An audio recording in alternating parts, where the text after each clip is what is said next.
You cannot ever work out in a fasted state as a female, ever, never. Okay, you have to stop right there. And that's because working out fasted. Because if you want to build lean muscle, we want to do that at every age, because building lean muscle improves our metabolic flexibility, improves our glucose response, improves our hormones. It's an excellent thing to do for young girls for every decade. It does not matter. You should be building lean muscle very intentionally. In order to do that, you actually have to front load the muscle with glucose. So I'm going to say something a little controversial. Welcome to Whole Plus, the podcast that embraces and tackles the holistic way, bringing it all together: science, research, innovations in technology, and our collective human experience. This is where science and spirit come together. I'm Dr. Taz, your host and a double board certified medical doctor, an integrative health expert, a nutritionist, and an acupuncturist. I'm also the founder and CEO of Whole Plus, a digital and clinical platform where my team and I practice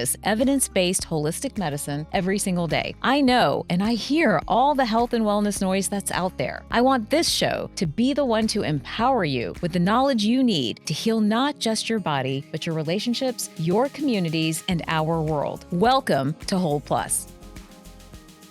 There's been a lot of talk around circadian rhythms and what it means for your health. Now, a lot of us know that circadian rhythms have something to do with sleep, but we don't realize that it's impacting our hormone health, our mental health, even inflammation and gut health. That's why I'm so excited to bring on my next guest. Please meet Alisa Vitti. She's a femtech trailblazer, a female biohacking pioneer, a visionary functional nutrition expert, an author and an advocate for women's hormonal health and gender equality in research. Having overcome her own hormone struggles, she's a trusted and loved icon in the women's health space. She has written 2 best-selling and beloved books, Women Code and In the Flow. She's the creator of the game-changing cycle syncing method, and she founded Flow Living to provide natural hormone support for women from their first period to their last via its digital dietary therapeutic support and its top-ranked and patented hormone care app, MyFlow, along with supplements. Please welcome Alisa Vitti. All right, I am so excited to have you here. We have talked before. And we were talking just now. We were just talking just now. And we both have a little bit of a history, not to date the two of us, but you've been on my previous show. We've been talking about hormones. I've followed your stuff for so long, so impressed with everything you've done and accomplished. And this world of hormone health is a deep dive. We were just debating PCOS just a second ago, and we'll go back there.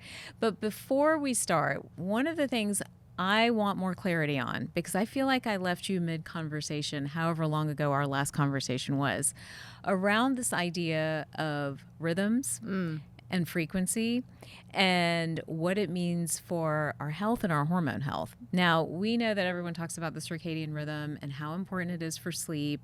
I've talked a lot about it too. Everyone's probably rolling their eyes about how important it is to have a consistent sleep pattern. And in Chinese medicine, how we tell people they have to sleep between at least 11 p.m. and 5 a.m., otherwise they disrupt the hormone cycle. But many people don't realize it's not just about your circadian rhythm. So you are the expert on this. I want you to jump in and talk about our rhythms and what's happening and how that's connected to frequency and flow and hormones and all the amazing things that you've been talking about over the last 15 years. Well, it's a big conversation, but I'll start with the fact that I was sort of flummoxed by the reality that I kept facing in my practice, which is so many women show up with hormone imbalances. And, it's, yes, one could argue, there's endocrine disruption on the rise with different chemicals and we live a more stressful lifestyle, but that should apply to both genders equally if that's the case, if that's really the root cause. So I kept looking for what are we missing? What's the blind spot? What might we be disrupting and not even be aware of it?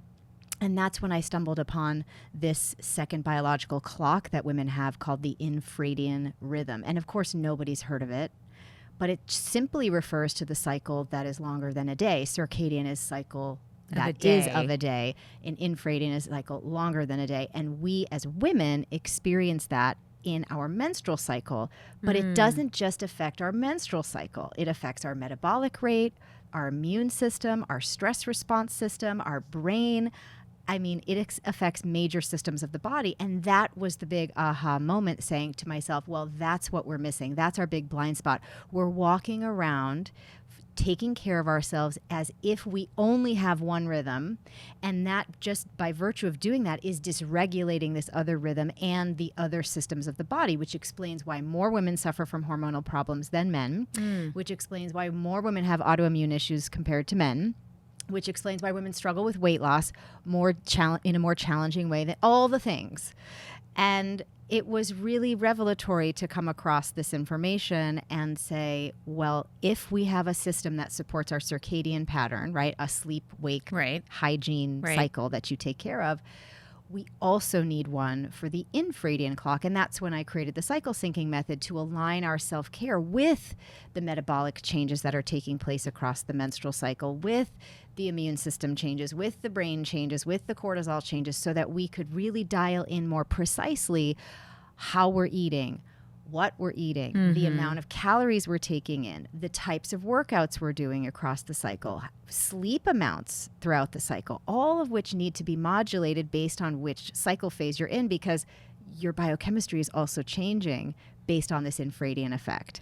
Okay, so in my head, I have a visual of the circadian rhythm, and I'm seeing like a 24-hour day and a clock. Yes. What visual would you give me? The menstrual cycle. So do men don't have an infradian rhythm? No. Children don't have an infradian rhythm. And postmenopausal women do not either. It's only active in your reproductive years. So this is a 28-day, 30-day cycle. And there are 4 distinct patterns within that cycle, 4 phases: the follicular, the ovulatory, the luteal, and the menstrual. And each of those unique hormone ratios that occur in those phases affect us in distinct ways, metabolically, cognitively, from a stress response system, etc. Okay, are you ready to break all those down? Sure. I want to break them down, and I also want to tie them back to these other areas that you've talked about when it comes to brain health and immune health and metabolic health and what the ramifications are there. So maybe just let's jump right in. Okay, we've got this infradian rhythm. It's a 28-day to 30-day cycle, roughly. What are the phases? What is significant, I should say, for each phase? So if you talked about the follicular phase, let's start there. What is the follicular phase? So many patients still are confused by their cycle. They're still not sure what the follicular phase is versus the luteal. So talk about the follicular phase. What should we be aware of? So I'll start just by, let's break the cycle down into the first half and the second half. And I define the first half as follicular and ovulatory, which is controversial, but so be it. And the second half with the luteal. Wait, why is that controversial? Well, because the rubric is that the day 1 is day 1 of your bleed. But if you are a menstruating female, there is nothing about the first day of your bleed that feels like a beginning. Right? Facts. Right? It feels like the culmination of that like the cycle. end. It's the end. It's the completion. And then we begin again in the follicular phase. So you can still count day 1 as your bleed day, because that's the convention for counting. But the first phase of your cycle, that's of the new cycle. Right. Really does feel like your follicular phase, and so that's why it's a little controversial. So we're going on the energetics of it, but you can count however you like. Right. So technically, what you're saying, just for everyone listening, you're saying that really day 7 is more of the beginning. Well, and when we look at it from, let's say, the ovarian perspective, that is the beginning. That is when we have follicles beginning to become excited and stimulated by some estrogen rising, and one of them is going to make it to the finish line at ovulation during the ovulatory phase, and that's sort of our mid-cycle moment. And then we have the luteal phase, which is when the endometrial lining is being developed and held onto in case of a pregnancy. And then it sheds at the nadir of all of our hormonal patterns, right? Then the lining leaves the body through menstruation. So that's what's happening. That's what's actually, and you know what, psychologically, I feel better talking about day 7 as the beginning. I don't know why. It just feels like, okay, fresh start. We're ready for something new. And cognitively in the brain, we have these rising levels of estrogen that's very stimulating. We're interested in new things for the first time from that cyclical perspective, right? So end of menstruation is a very inward phase. In fact, from a brain chemistry, I'm jumping ahead here, but from a brain chemistry perspective, the 2 halves of the brain communicate the most across the corpus callosum during menstruation, which makes you very oriented around interpreting your feelings and facts about a situation and making decisions that will lead you into new things for the next cycle. So, if you're having a tough time at work, you're going to evaluate, well, what is going on? And how do I feel about that? And what would I like to do new in the next cycle to shift this situation, right? Every menstruation is like New Year's Eve. You make resolutions and you move that into the new phase and the follicular phase and plan some things. That's a planning phase, the follicular phase. So it's similar. Your ovary is planning to produce an egg, and let's say cognitively you're planning all sorts of new things to get started on in your life in that cycle. So there's a whole macro and microcosmic situation happening there. So fascinating. It's really interesting to think about it that way. Our biology really dictates so much of our behavior, except when we don't align with it, we feel this tension and we don't make the progress that we could make if we simply embraced it. Wow. So back to the follicular phase. So you've talked about, new month, new goals, fresh start, new strategy. What's happening maybe at an immune level, at a gut level, hormonally? Hormonally, just some gentle rise in estrogen, energy starting to pick up.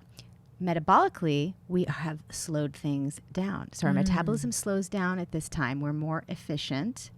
And we just aren't doing something, let's say, that's so metabolically intense, like producing an organ, a little organelle called the endometrial lining.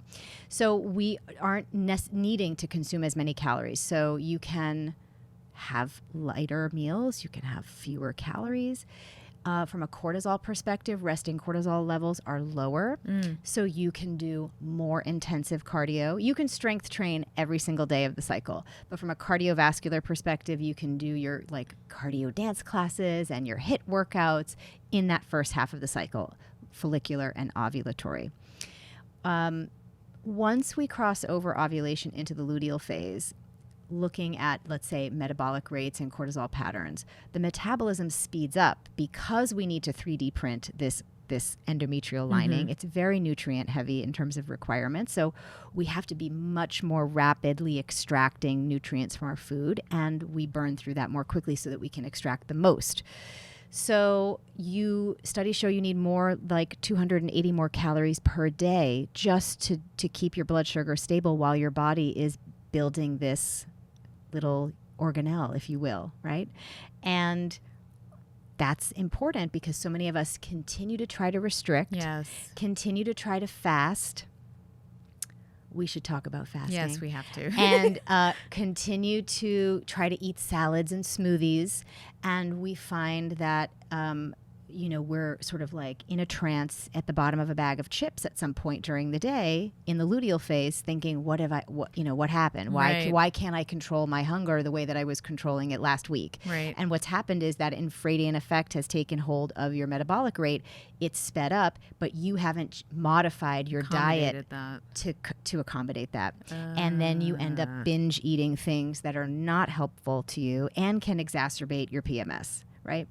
Any disruption in your blood sugar levels will then recruit extra cortisol, which then downregulates the production of progesterone, which exacerbates your symptoms of PMS. Simply by dialing in your caloric intake properly in the luteal phase, all phases of the cycle, but especially in the luteal phase, you can stay away from that insulin cortisol situation and keep progesterone buoyed where it should be so that you have enough to counteract sort of the estrogen that's rising in this phase of the cycle. PMS is simply a situation in the luteal phase where there's more estrogen than progesterone. And so many women have this scenario in their 20s, in their 30s. And by the time you hit perimenopause, it starts at 35, but let's say you're hitting it really harder in your early 40s, that 2-decade plus scenario in which you have been underproducing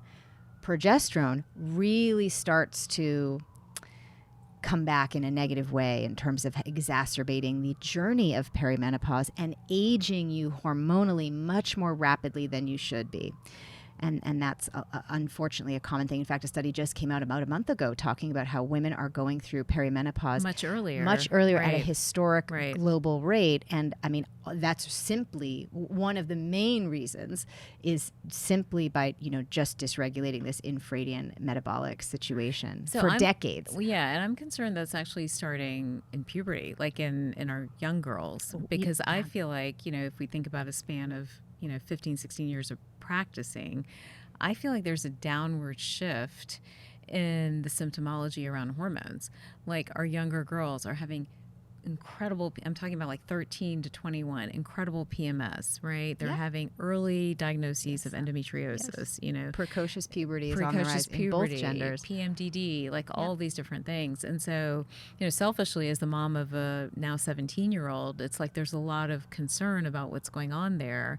And then the other thing I'm seeing too, as we look at labs, is that downward shift of progesterone earlier and earlier. So in the hormone shift, I had talked about how it's a big thing for the current generation from 20 to about 30. Now, I mean, that book was 2 years ago. I would actually even say that I'm seeing it in our teenagers, where progesterone levels are plummeting. They're having a lot of estrogen dominance, and in turn, both the cognitive component, the autoimmune or inflammatory component, and then definitely the overall, classic hormonal symptoms are all presenting. Right. Is that something that you would explain with this infradian rhythm?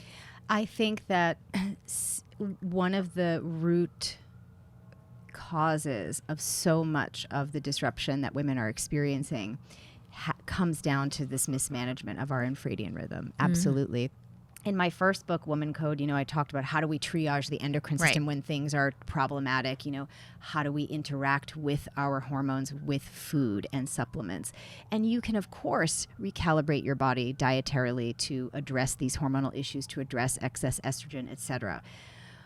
But and this is why I wrote the second book, right? Because in the flow, talking about this infradian effect, even you can't just stay in a state of triage forever. We need a lifestyle that aligns with our hormonal biology so that we're not every single day disrupting it. In fact, when I was being interviewed by a male biohacker, he said, "Oh my goodness, I am wrecked if I have one thing off with my morning routine." Mm-hmm. And he said, I'm just really taking it in at how profoundly challenged women are like experiencing their day to day because they're fundamentally disrupted on the most core level. He's like, I organize my entire life based on the circadian clock because that's what matches his hormonal pattern. Testosterone, is cyclical on that circadian rhythm. But estrogen and progesterone are not. And we have to function with both of these clocks. We have to be honoring our circadian clock, obviously. But we do need to take care of this infradian rhythm. And the more you do that, the better off you'll be long term. And I mean, I've been cycle syncing now for, I don't know how long, 20 years. And, here I am about to turn 48. I'm still ovulating. I'm still menstruating. I'm not on any HRT. Amazing. I have no symptoms of perimenopause whatsoever. My hormone levels are definitely of a much younger woman. Mm-hmm. And it's simply because I know how to take care of them. And that's available to every woman. Remember, birth control, synthetic birth control was introduced into the population 7,500 years ago at this point, because women were on their 8th or 9th child at 48, 49, right, when there was no birth control. Right. We're designed to be maximally fertile for the maximum amount of time. That's just nature in general. So this idea that you would see tanking progesterone levels in teens, it's a whole conversation and spectrum of what are we getting so fundamentally wrong here. And what are we getting wrong? We're missing this infradian support. So what should we be doing? But before I ask that question, I don't want to get away from the luteal phase and the cognitive component of that. Mm-hmm. What should we be thinking about? What's the same question, immune and gut sort of ramification of the luteal phase? And then let's dive into what we need to be doing. Yeah. Okay, so in the luteal phase, it's my favorite phase because it's the phase where progesterone enters the party, and she is for sure my favorite hormone. Yes, mine too. I know everybody thinks it's ovulation is like the fun time, and it is a 2-day peak period. You know, you have this super surge of estrogen in the brain, so cognitively your verbal and social centers are hyperstimulated, and it's easy for you to be extroverted and do forward-facing social things for that short period of time, you know? But the luteal phase is a gem of a phase. It's 10 to 12 days. You have all this progesterone. Anybody who's ever been pregnant, you know, that second trimester when progesterone is like, you're just, well, no, it's like you're doing the nursery, you're planning parties, you're getting so much done. For me, I wrote like book proposals, you know, like whatever pick your pleasure. And so, it's just progesterone has a calming, focusing effect in terms of cognitive performance. In fact, a study just recently came out about showing now, we've understood that it affects, let's say, cognitive performance, but now there have been scans that has show it actually affects, this infradian rhythm affects gray and white matter in the brain. So the structure of the brain is changing throughout these different cycle phases. They don't even know what it means yet, that the gray and white matter are shifting in volume and density. But that's incredible that we have that, right? Yeah, so they're just beginning to do the research on that. Who knows what it's going to unfold? But obviously we have some intuitive sense that, of course, it's changing us. These hormonal ratios affect us and we feel differently and distinctly. And I think that's what women love about the cycle syncing method, is that it gives them permission to feel what they're feeling instead of ignoring it. So in this phase, metabolism speeds up, as I mentioned. Resting cortisol is higher. So you should not do any HIIT workouts or lengthy cardio sessions, because it's going to kick up your cortisol, and that's going to have a down-regulating effect on progesterone and exacerbate your PMS symptoms. Strength training is your gold standard, let's say, workout for that phase. Then when you get to the bleeding phase, right, just to sort of tie these two together, I would say this is a phase that's really dependent on your symptoms. As you're healing, you may still be experiencing excessive cramping, excessive bleeding, but as you get better, as you start practicing this sort of infradian support consistently, you're going to feel great every phase. There isn't going to be a phase where you fall off, let's say, the hormonal cliff and feel low energy or moody or tired. And you can continue to strength train and do your workouts and feel great during the menstrual phase as well. But in the beginning, as you're recovering from so much infradian disruption, you may find that first day or two of your bleed, you may need to take it easy and just sort of rest. And rest is extremely underrated, because we're talking about, I don't think women rest today. Well, and that or girls, continuous demand on the adrenals has a massively depleting effect on ovarian function, short and long term. And we do need to be really factoring that into our overall long-term hormonal biohacking game plan, because if your goal, and I think your goal should be, to ovulate for as long as humanly possible and to produce your own endogenous hormones for as long as possible, that is the goal. If that is your goal, then you need to be thinking about, how do I reverse engineer that? And so much of it is not what you add in, it's how you align and support with what the body wants to do for you, right? It's such a different way of thinking than many of us practice, honestly, where a lot of times we're triaging, topping up, treating, balancing. The idea of alignment, I think, is more challenging, and many people kind of get lost in that. For some women, honestly, they're so stressed, like they're not even tracking what's happening. What would you tell those women, and kind of what is a good way for them to live in this rhythm, to live in this infradian rhythm? And again, I have more questions, but we'll get there in a minute. So what's a good way for them to live kind of in this rhythm, in a way that's realistic and healthy? Yeah. It's all about habit stacking. At this point, I've been doing this for so long. I have so many habit stacking practices that for the beginner, it would seem out of reach to Right. do the practices that I'm doing. And I wouldn't suggest that you start with all of the practices that I Right. do, but I wouldn't miss one saw of the my bag. I wouldn't miss one of my I want to practices. know what else is in that bag, by the way. So anyhow. Oh, please. Whenever I travel, half the things I pack are food and Yep, supplements yep. and all of that. But, you know, when I recommend women get started, just start with what you're comfortable. Pick a lane. Is it going to be the food or is it going to be the fitness? What feels more doable for you? In a lot of cases, the fitness is the first step for a lot of women. So you start to shift your workouts. You start to really reap the benefits of not pushing yourself to do the same types of workouts day in and day out as you go through a cycle or two, and you start to see, oh, my PMS is a little bit less intense the second month because you're not draining your adrenals continuously.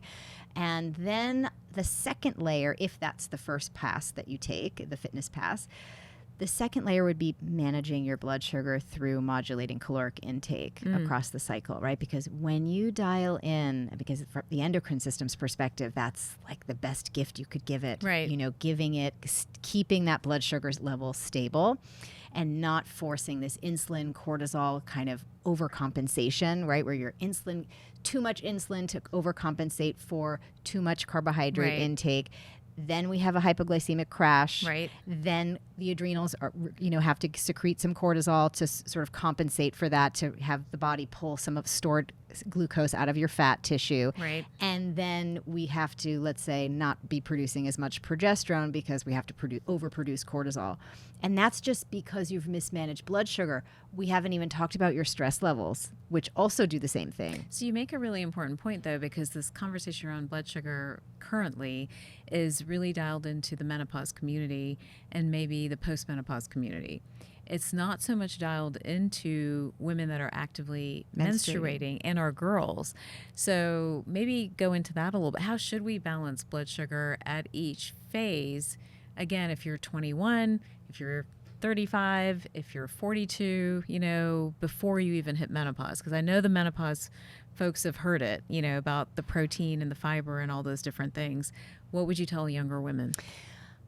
Well, it's a circadian and infradian conversation because we, are active within a day period, right? But then we have to modulate, let's say, overall caloric intake based on the infradian clock. So first things first, you have to understand how to eat in a single day. Mm-hmm. And I'd like to start off by saying that women in their reproductive years should not be fasting. Yes. Thank you. You're welcome. I said it in my book. I'm so in the flow. against fasting. Thank you. Well, the science is also, pretty. In fact, there's a new study that I'm so excited about that talks about how, from the perspective of metabolic speed, that actually people do better when we invert the fasting window, not skipping breakfast and eating until waiting to eat until 1 o'clock, but actually inverting it and eating upon waking through the day. all the way through the day, but stopping early, like at 5. Right. Mm-hmm. That is the best way to fast. So anyway, balancing your macros throughout the day is really important. You need to be eating within an hour of waking up, just period, right? And what about my morning workouts? You cannot ever work out in a fasted state as a female, ever, never. Okay, you have to stop right there because everybody sitting at home right now or in your car, wherever you're listening, mental note, how many of you are fasting and going into a workout? I've been guilty of that. I've tried to be better recently, but I have historically never wanted to eat before working out. And all my workouts are in the morning. All my workouts are in the morning, and I have a full 30 grams of protein, 35 grams of carbohydrates, and about 12 grams of fat before I work out. And that's because working out fasted. Because your muscles, when we're talking about working out, now this is a slightly different conversation than how do we balance blood sugar, but I'll take the digression because it's important. And like I said, we have so many things to talk about. Hopefully we'll get through all our points. But anyhow, back to this. If you want to build lean muscle, because we want to do that at every age, because building lean muscle improves our metabolic flexibility, improves our glucose response, improves our hormones. It's an excellent thing to do for young girls, for every decade. It does not matter. You should be building lean muscle very intentionally. And if you want to do that, in order to do that, you actually have to front load the muscle with glucose, not fructose, not sucrose, but glucose. So I'm going to say something a little controversial, but bodybuilders know this. Oatmeal is an optimal pre-workout food because it's all glucose. It's all extremely usable by the body. You say, well, I think that's going to give me a high spike in my blood sugar levels. Not if you pair it with protein and fat, and if you eat the right amount of that carbohydrate for your body. So that's where you might have to start weighing and measuring and figuring Get a out. rough idea. And everyone, if you're uncertain about your glucose response to carbohydrates and your ability to tolerate amounts of carbohydrate, whether you have PCOS or not, it's irrelevant. Everyone needs to learn their body's response to carbohydrates as to balance your hormones. Wearing a continuous glucose monitor for 30 days as just a citizen scientist who wants to understand her own, response to different carbohydrates, even combining carbohydrates. I cannot combine carbohydrates, right? If I'm going to have rice, it's just rice. I can't have rice and beans and corn and sweet potato. One at a time is the max that I can do, but I can have a pretty significant dose of those now that I've built my lean muscle up to the point that I have. So this will change over time, but you definitely want to pre-game before you work out with glucose. And then as you get stronger and your metabolism speeds up, you're also going to need to bring some more food to the workout to keep your blood sugar stable. Because the other thing that happens to a lot of women is they have a massive hypoglycemic experience post-workout. And then you overeat, and then you're not doing yourself any favors and that post-workout meal because you're super loading your body with sugars, and that creates more stored fat, which you don't want. So in fact, eating more moderately but more frequent amounts of carbohydrates in and around your workouts and earlier in the day and spreading that out more evenly throughout the day does you huge benefits from a metabolic flexibility perspective, a muscle building perspective, and a blood sugar stability perspective. So how I do it is I eat probably by 7:30, 8 in the morning. I'm at the gym 8:30, 9. And I have an intra-workout small meal, about 15 grams of protein. What does that look like? What is that? It's a shake that I make with a little protein, a little leafy greens, some almond butter, nothing, water, blueberries, banana. Gotcha. It's very small. And then when I get back from the gym, I have another large dose of protein, 30 grams, 35 grams of carbs, fats as well, right? And then so that's around noon. So I've already had a bunch of stuff already. We're talking now 30, 15. There's at 65 grams of protein. And we're at 12 o'clock. And we're about 12:30, right? And we've had about the same in terms of carb. No more. 60, 30, 35, 70, 90 grams of carbs already. And then at 3 o'clock, 3:30, I'm having another mini meal, 30 grams of protein, 30 grams of carbs, 10 grams of fat. That looks like avocado, turkey, chicken, sweet potatoes, apple. That's sort of my afternoon thing.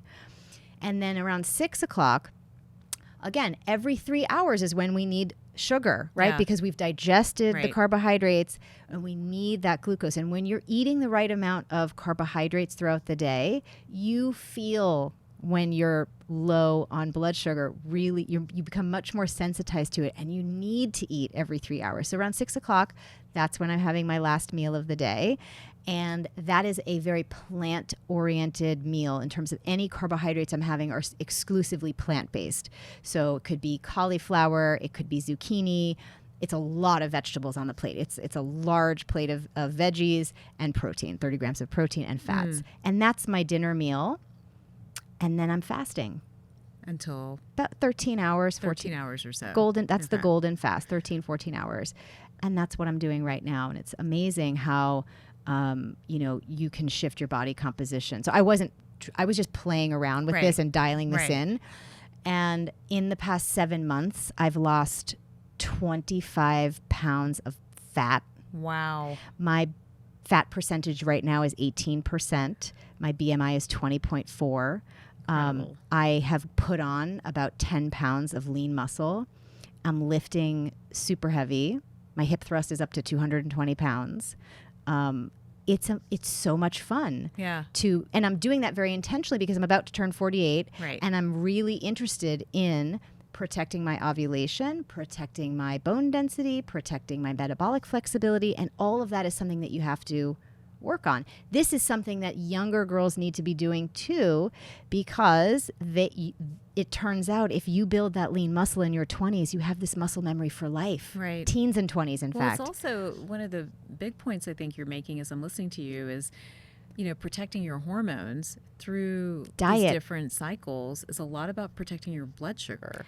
Well, that's what I wrote about in the first book. Yeah, and owning absolutely. your blood sugar, because, we have an epidemic of infertility. We have an epidemic of endometriosis. We have an epidemic of PCOS. I mean, I could go on, right? Fibroids. We have all these different things that women are experiencing with the age skewing down. And I think the skewing down of that age, is the excessive cortisol production, and then not having a plan. Like so many girls and women, can understand intellectually, even me, I can throw myself into that. Intellectually, we can understand that this is happening, that we're having these shifts, that cortisol is an issue, that blood sugar is an issue. But the practical putting it into action, we all start to get flummoxed a little bit. And we still, I think the conversation with hormones is still so much, it's outside of me. I need to take something to fix. Right. And, I, with my PCOS journey, remember I was obese and acneic, cystic acne, and not ovulating or menstruating from 12 to 22. Had PCOS too. I forgot that part. Yes. Hello, PCOS sisters. Hi. Yeah, and that's the thing too. At 48 to have, I've already maintained a 60-pound weight loss for most of my life. Right. But to then lose another 20 was really interesting, because all I did different was start to eat more. Yeah. Which every woman has an issue with. And with PCOS, it's supposed to get harder and harder. And one of the things I've really enjoyed about my own biohacking journey is just debunking all of this mythology around, like, well, this isn't supposed to happen, or that's not supposed to be possible. And it turns out it's all a bunch of garbage for the most part. If you understand the sort of functionality of your endocrine system, it's really easy to biohack that. And blood sugar, as I wrote about in 2013, is the first step in the flow protocol, because it's so germane to the functioning and the proper functioning of the endocrine system. If you don't get that right, the rest of your hormonal cascade will be dysregulated simply because your body's trying to overcompensate for your mismanaged diet. Wow. So diet is a key lever for you to individually use to start to address your hormonal problems, whatever they may be, because it doesn't matter. Is that really the first step? That is really the first step. That's the first step. So food is really a fundamental part of this, right? Or the first step. Would you agree that food is the first step? Absolutely. And whether you are dealing with PCOS or fibroids or infertility or perimenopause, or you're a teenage girl and you're just feeling really crummy every month and you have PMS, getting your blood sugar stable is the first step, period, pun intended. And you must do it. You can't skip over it. There's nothing else as powerful as that lever. And after food, if you said, okay, people are managing their blood sugar, but they're still coming back and we're seeing a lot of cortisol dysfunction, or we're seeing some other things, where do they go next? Then we start to talk about looking at that infradian support, right? So making sure you're modifying your caloric intake throughout the cycle. First half have less calories, second half have more, 280 calories more per day. Choose more blood sugar stabilizing types of carbohydrates. And then change your workout routine. Make sure you are being active in the first place. Being sedentary is not good for your adrenals or your hormones, right? So make sure you are being active, but do it in the correct ways that sort of support that cortisol pattern throughout the cycle. So more cardio in the first half, less cardio in the second half, but strength train the entire cycle. Time. And how long are those strength training sessions? Does it matter? Studies show that 3 times a week, a full body like strength training circuit is equally beneficial to an everyday practice. So I'm extremely lazy, you know, just do the 3 days a week. Okay. I'm right now I'm a little bit ambitious. So I am doing 5 days a week because I'm trying to target, let's say, some physique changes. I have such a slim upper body. I'd like to put on some more muscle. So I have 2 days where I'm just doing upper body workouts. But if you just want to get started, start with a 3-day a week, Monday, Wednesday, Friday, or Tuesday, Thursday, Saturday, whatever you can fit into your schedule, 30, 45 minutes of strength training. progressive overload, meaning every time you do the same workout, you're putting on heavier weights so that you build those muscles. Do not go in there and do the same 5-pound dumbbells and try to do 50 reps. And think something's going to change. Nothing's going to change. You need to do 5 pounds today and then 10 pounds next week and 12.5 pounds the week after. And you keep building up your muscle strength and stressing those muscles to develop. So that for women that have passed sort of perimenopause, right, have gone past it, they don't have an infradian rhythm anymore. Correct. So you're circadian rules, only. Okay. So then does the circadian rhythm dominate at that point? Yes. Okay. So when you're postmenopausal, you can go back to your childhood state of being circadian rhythm, oriented only, and you focus in on the basics of balancing your blood sugar throughout the day, eating earlier in the day and every 3 hours. Now, there is some research that shows that intermittent fasting postmenopausally can be beneficial. But I would argue, and with the women that I've worked with who are postmenopausal, who have made strength training their longevity focus, that intermittent fasting doesn't give them the same benefit as eating and fueling their workouts and doing that earlier in the day. So if you are going to be consistent with a strength training routine postmenopausally, I would invert the fasting and do it earlier, like stop eating at 4:30, 5 o'clock. Gotcha. And here's the other thing, too. If you're in perimenopause and you're having any vasovagal response at night, hot flashes, night sweats, that's simply your body's way of trying to save you from glucose overload, right? And you're literally sweating this off because you have no place to put it. So another reason to front load the day with carbohydrates and then restrict them after 3 p.m. is to simply prevent hot flashes and night sweats, of which I've never had any. Wow. Right? You don't need to have them. It's just about managing this sugar intake. Very, very interesting. So interesting. So then where does HRT fit in? I think it's a personal journey. I've worked with women in their 50s who've transitioned beautifully because they were dialing in the right endocrine support for decades leading up to it. And they are not on any HRT, right? And they feel great. And then there are women who need some. And there is research that shows that there are beneficial windows of time to take some estradiol, to take some progesterone. But it really just depends on your individual labs, your goals, if you're ready to sort of take on that journey.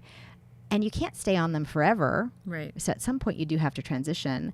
And I think that's a conversation around really looking at our mitochondrial health as a sort of secondary source of energy and vitality beyond just what hormones provide.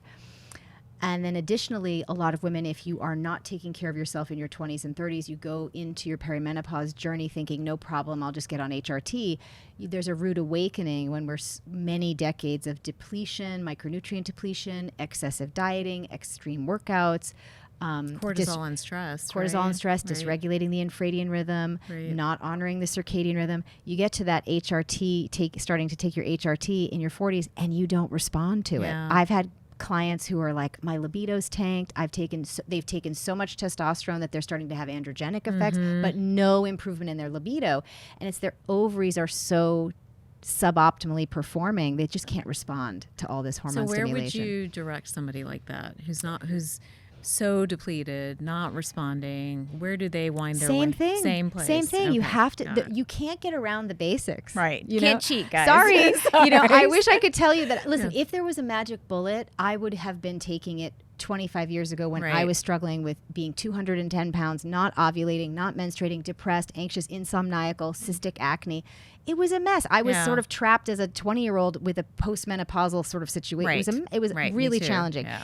If there had been a quick fix, I would be the first one to tell people about it, because when you have hormonal problems, you really do have to commit yourself to supporting your body in a way that is not conventional, right? Because our modern lifestyle says, eat whatever you want, drink wine at night. Right. I stopped drinking alcohol at 35 because that's when perimenopause began. And I said, I don't want any excess glucose cooking me from the inside, aging me metabolically, increasing my risk of cancer, or slowing down, or speeding up my ovarian aging process. I didn't want to do this. So I made that choice. That's an unconventional choice, but it's one that's paid huge dividends for me. Yeah, definitely. And I think that we have to make these unconventional choices to protect our hormones in an environment that is really not aligned with supporting our biology, with our infradian rhythm. Keep in mind that men, why are only like 20% of men having hormonal problems?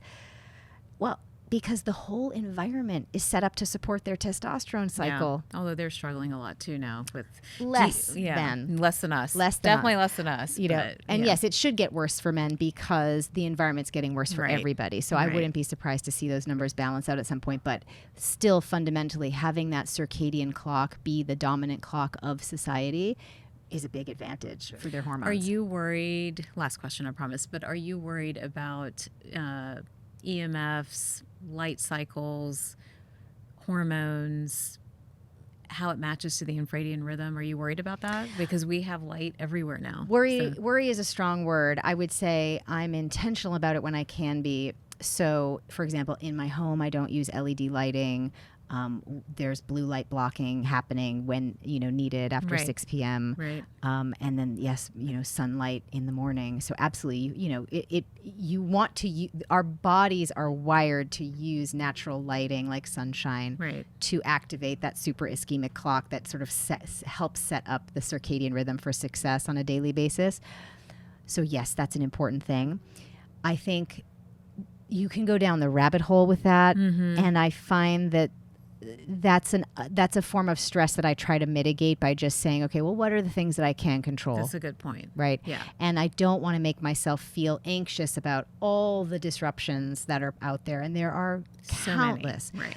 But you can, and I say this to everyone who comes through Flow Living, just control the things that you can in your environment. So get rid of the toxic chemicals in your beauty products, in your cleaning products.